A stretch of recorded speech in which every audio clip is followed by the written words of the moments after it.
បាទអរគុណពីរៀបកាលហ្នឹងភ្លៀងដូចជា3 4 ដងហើយគ្នាយើងមកតែភ្លៀងបន្តិចហើយបងទី25ចូលហើយនៅហត់មិញឥឡូវបងទី26តាហ៊ូស្អុយ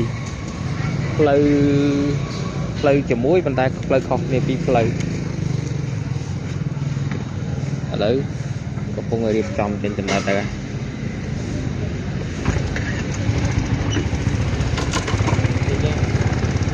អូខេអរគុណ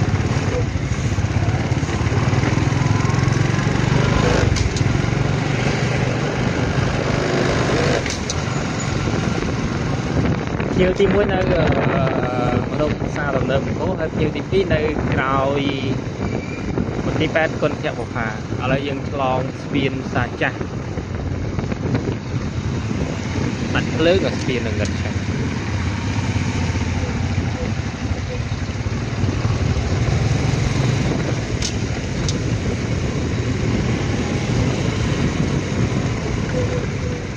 ជិះមកតាមផ្លូវទៅក៏ចូលបងមួយទៀតបងទី25 26 27អញ្ចឹងនៅជើងនេះគឺចូល3បង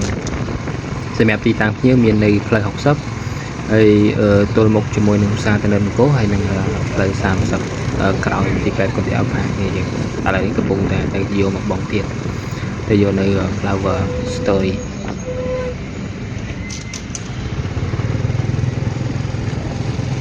Pub Street នេះយើង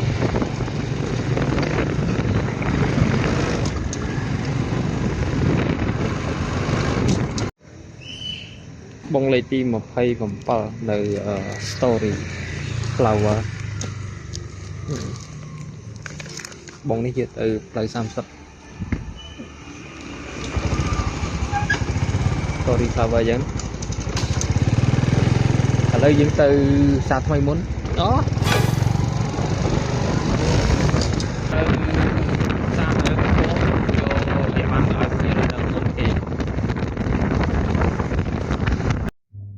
$2.70បាទអរគុណច្រើនបងទី25 26យើងបញ្ចប់វាហើយខ្ញុំវិញ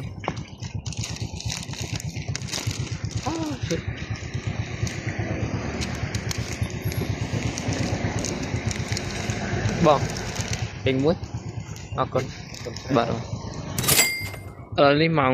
8:20 នាទីមេឃភ្លៀងទៀតហើយគ្នាយើងលឹមស្រិចហើយយើងទទួលបាន order ទី28ហើយទាំងបងនេះ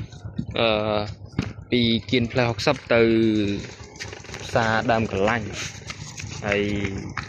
កម្រៃជាងផ្សារយើងទទួលបានក្នុងមួយបងនេះ60 សេន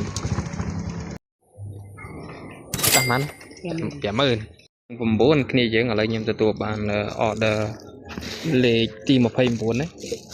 ចិត្តបាន30បងហើយខ្វះមួយបងទៀតហើយ order នេះគឺយកទៅផ្សារហ៊ុយលេងគ្នាយើងអាយជិះមកអាយហ្នឹងបងទី30គ្នាយើងនៅរាជធានីហ្នឹងយើងអានរាជធានីវត្តស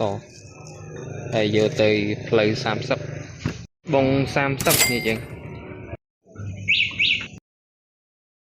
ទី31យើងឥឡូវម៉ោង 9:40 យកទៅបងលេខ32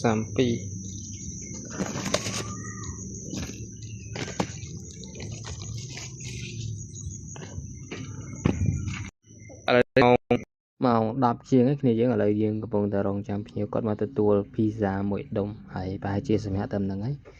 ហើយជួបគ្នានៅវីដេអូក្រោយជាបន្តគ្នាយើងឥឡូវនេះអស់មែនតើណាសម្រាប់សិនហើយ